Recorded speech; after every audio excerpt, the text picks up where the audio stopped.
लोकांना वेठीस धरू नका, त्यांना त्यांची कामं करू द्या, शहर बंद करू नका अशा सूचना ओमराजे निंबाळकर यांनी आपल्या कार्यकर्त्यांना दिल्या। आजचा दिवस आमच्यासाठी काळा दिवस आहे। आक्रमक झालेले जे कार्यकर्ते आहेत त्यांनी बंदची हाक देखील दिली होती। दरम्यान ओमराजे निंबाळकर 2 दिवसांमध्ये मतदारसंघात येऊन आपल्या कार्यकर्त्यांसोबत संवाद साधतील। शिवसेना उद्धव बाळासाहेब ठाकरे पक्षाचे शहराध्यक्ष सोमनाथ गुरव यांनी या संदर्भात माहिती दिली। माझं आज न्यायालयाने निकाल दिला, तो निकाल अत्यंत दुर्दैवी आहे। आज खरं तर काळा दिवस आहे। आज कार्यकर्त्यांच्या भावना अतिशय तीव्र आहेत।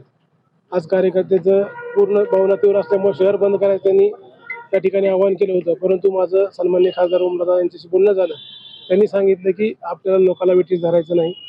त्याच्यामुळं मी तुम्हाला सांगतो की गाव बंद करायचं नाही आणि लोकांना त्यांचे व्यवसाय ते त्यांचे चालू राहू द्या आणि कुठल्याही प्रकारचं बंद करू नये असं त्या ठिकाणी मी ओमदादांना बोलल्यानंतर त्यांनी मला सांगितलं। ओमदादा कधी धाराशिवमध्ये येणार आहेत, कधी संवाद साधणार आहेत? येणाऱ्या 2 दिवसांमध्ये ओमदादा मतदारसंघामध्ये येतील व त्यांची पुढील भूमिका त्या ठिकाणी स्पष्ट करतील।